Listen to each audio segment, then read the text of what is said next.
You've seen this thing before, or at least heard of it. I mean, after all, you clicked on this video. What I plan to do in this one is lay out all the evidence we have of the HCBBS smoking button device on Hermitcraft, present the facts, and then give you my theory on how this will all play out. Let's get into it. So let's start off with a very quick recap. This won't be the most in-depth thing, I'll just be going over the basic plotline and things we've been told. Our story starts off with Mumbo Jumbo because he's the one who first discovered this structure. Mumbo, while shopping at the shopping district and working on Pacific, happened across what seems to be a crash site of this mysterious capsule-looking object which looks very similar to the button.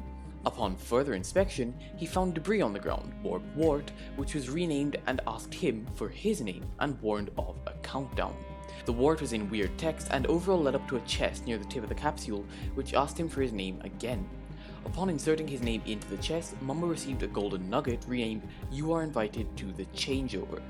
The last bit of information from Mumbo's video was that one of the pieces of wart was called HCBBS, with a mess of unreadable gibberish in between each letter. And that was all anyone knew about the capsule, as I like to call it. It looked like the button and it worked like the button in that it was counting down to something, but the problem is, there was no button on the capsule. There was no way to reset the countdown. Anyway, after Mumbo's video, a whole slew of people saw and gave their names to the capsule, each one of them finding the items, thinking it was very weird, and wondering what on earth HCBBS might mean. There were a lot of Hermit and fan theories, for example, Hermitcraft bans building shops, how can bot be saved, Hermit challenges be back soon, and finally, HermitCraft Bumbo Baggins Society. However, something seemed to click with Mumbo on hearing that last theory, and he set about building a hobbit hole in preparation for an influx of Bumbo Baggins-esque hobbits to the server, and even built an informatory stall near the capsule, which he called a clock, to tell the hermits of this development. It's also important to note here that Mumbo described the capsule as a clock which fell out of the sky. Anyway, that's all we have till date, so let's start theorizing a tad, shall we? Let's run with Mumbo's accepted theory for now then, since he seems to be one leading this capsule button clock arc. The HermitCraft Bumbo Baggins Society. Ostensibly, this would mean that all the hermits that sign up at the capsule get turned into hobbits once the countdown hits 0, and that's what Mumbo prepared for in his video. The capsule would release some sort of substance, or give everyone an indication of where to head, and they'd be hobbitified, if that's even a word. And this sort of makes sense? The only two people with connections to hobbits on the server are Grian and Mumbo. Both have signed up and both already have hobbit holes of their own, which they would use if they were to turn into hobbits. Mumbo even expanded his hobbit base to include a food hole, and Grian's hobbit hole is already physically linked to Mumbo's via a tunnel. Tunnels are fairly important in this theory, especially to hobbits, since they live underground. Their homes are basically just lots and lots of tunnels connected up to different rooms, and therefore the fact that both Grian and Mumbo's bases are connected means a lot.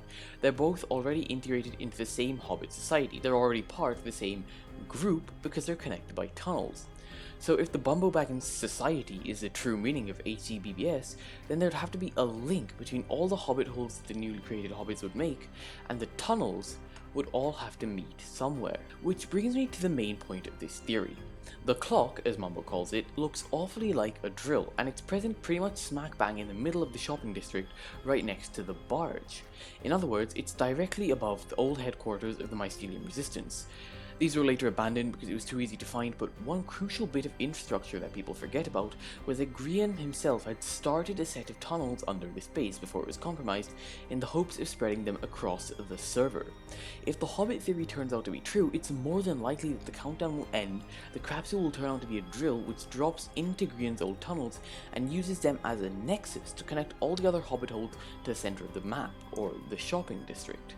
And that seems to be the theory that would prevail if HCBBS really does refer to the HermitCraft Bumbo Baggins Society. There are, however, still a few problems with this.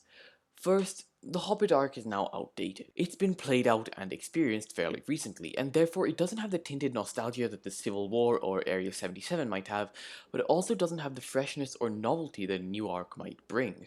It just doesn't seem logical for the Hermits to bring back a storyline that has these negatives when they could just as easily make a new one, or use an even older one or more nostalgic one. In short, redoing the Hobbit arc would feel a bit like beating a dead horse, and the Hermits are a creative bunch.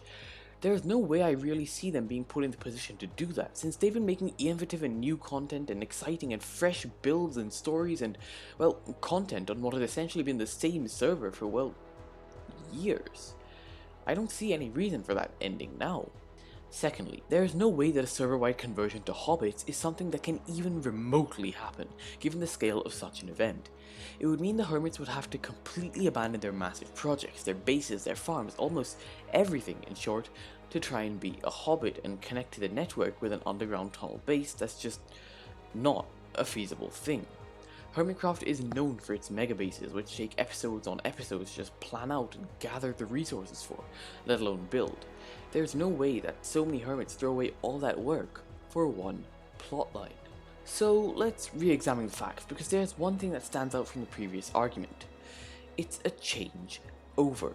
The whole idea of having to sign up at a shady and unknowable structure, the very concept of having to sign your name over to the cause for the changeover. Well, it kinda sounds like a cult, I'll be honest. I think the most plausible theory for what's going to actually happen is that this massive structure is the Hermitcraft way of asking the hermits whether they want to do more roleplay and get into lore, or whether they're content with sticking to what they know and just building, especially since roleplay servers are doing so well as of late. I think it's the most plausible theory that this is a subtle catalyst, a hint to the audience that Hermitcraft is trying something new, and it's using the idea of a button and of a countdown to both tie back to old quote-unquote characters in the button, and to add urgency and a time limit to the game which can be played forever with the countdown. It's smart, really, because Hermitcraft has and always will be a vanilla normal Minecraft server first and foremost, unlike the Dream SMP, because of the varied and diverse characters and cast of the server. They can dabble and test out new waters to try and constantly vary and improve their content and the server, keeping it relevant and at the top of its game. The structure probably heralds a changeover, but not just one from a lore standpoint. It's probably a temporary changeover by some server members to a different and new style of roleplay content. And they're combining both extra and intratextual clues to tell us that there's a group of people who both in and out of the lore are going to be separated or distinguished from the rest of the hermits after the countdown ends, and it's possible that this could be some sort of shady rehash of a previous group. Maybe the convicts come back, with Cobb and Scar leading the rest of the group back to a shady corporate Season 7 comeback of Concord. Maybe this, and this one is a stretch I'll admit, they somehow talk to or join the call of the Dead Team from Demise and riff off of that. Maybe the group will reference some of the previous tidbits of roleplay that we've gotten back in the past, like Season 6's Civil War or Area 77. Storylines that aren't fresh enough to feel stale, like the Mycelium Turf War, but are well known enough to be interesting and relatable plot elements. The real question is, though, what does it all mean in the lore? Well, for that I have my own theory. It's absolutely insane, probably won't happen, but it ties together so many old aspects and tiny clues from Season 7 that I can't not tell it to you. And it's so insane that it just might come true. So here's my theory. It's all hinged around one crucial assumption, and that is that HCBBS stands for Hermitcraft Boomers Button Service. So the capsule, as I like to call it, looks a lot like the button, and that's what initially got me thinking about this theory. The Boomers shop, or at least their services, have been inactive for quite a while now, and the reason I bring this up is because they are, well, the Boomers. I don't really see the group that's based around TNT that knows nearly every single thing there is to know about explosions just fizzling out. Of course, it only makes sense that they would go out with a bang, right? They must have had something planned or known something. They wouldn't have let their legacy go unnoticed. They wouldn't have let it not be a bombastic blast. So why have they stopped?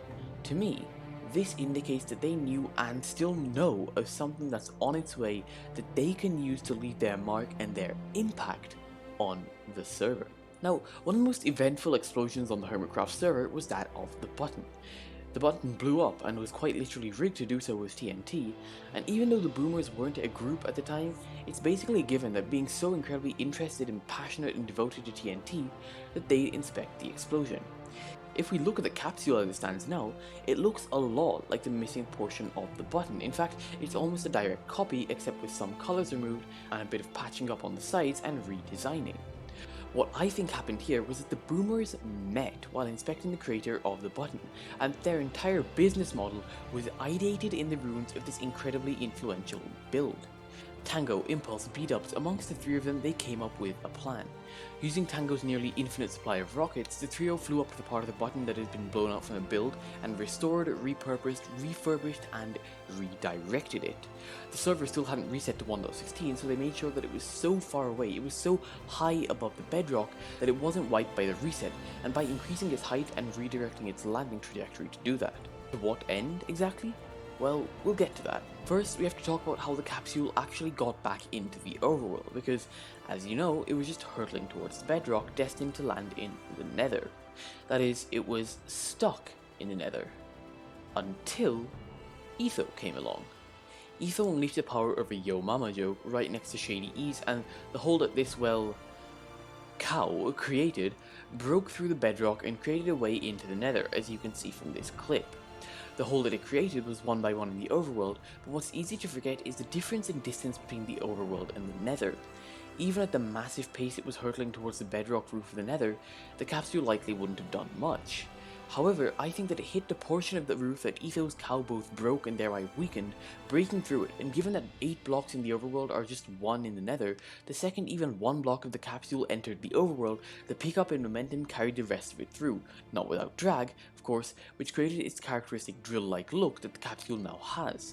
And that is how the capsule got to be where it now stands in the shopping district, why it fell out of the sky, why it didn't need to be built, and why Mumbo didn't hear it. He was probably in the nether while it was landing. Now, I cross-examined the other 2 theories, so here's my justification for this one. Tango, Impulse, and B-Dubs are amongst the oldest members on the server, and they've seen time and time again that every single season, the shopping district gets crowded and has to be expanded. They also realize that expansion is next to impossible for an island, and you'd have to pull a Scar and build completely new territory just to make 1 or 2 new shops or builds. Being foresighted, the boomers decided on a plan. They would embed within the capsule directed TNT, and after a countdown, to help people get valuables to safety, they'd flatten the shopping district, resetting it to its unbuilt form and thereby making space for new shops, while only the necessary old shops would be rebuilt, and unprofitable or unused ones would merely be destroyed.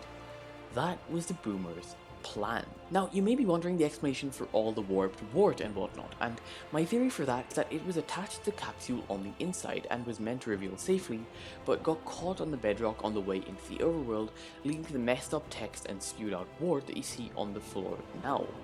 The reason for the chest is because, well, HermitCraft is HermitCraft, not the Dream SMP. They're obviously going to take permission before blowing people's shops sky high, and the Hermits are probably aware of what they're signing up for outside of the lore, and that's why the capsule collects names. This theory also makes sense because shops take much less time to build than full-scale buildings. It's much easier to let go of a shop because it takes that much less time to build it. The Hermits who sign up are aware of this and are willing to make that sacrifice in exchange for a more freed up and less densely packed shopping district. It also gives a lot of the Hermits an excuse to tear down their old or defunct builds and to wrap up that explanation there without needing to explain anything further. There's one last caveat here though, and that's the fact that, say, Grian's barge obviously doesn't need to be destroyed. Yet, he signed up, what gives? Well, I'd wager for shops like the barge, which are owned by those who signed up, will just get cleverly moved out of the way or modified to fit the idea of being blown up or in the blast radius. So for the barge, that could mean quite literally being blown out of the water into a newer, less cluttered location, and this could even give Grian the opportunity he needs to reintegrate Impulse's store into his own. Mount Scarmore again could be blown to bits, giving Scar the blank canvas he needs to construct Mount Hermit. Odia, being a floating shop, would just be blown away from the shopping district. Tango's rocket shop would take off. The possibilities are endless, exciting, and would have, well, a solid backing to them. But hey, that's just a theory. A HermitCraft theory. And cut.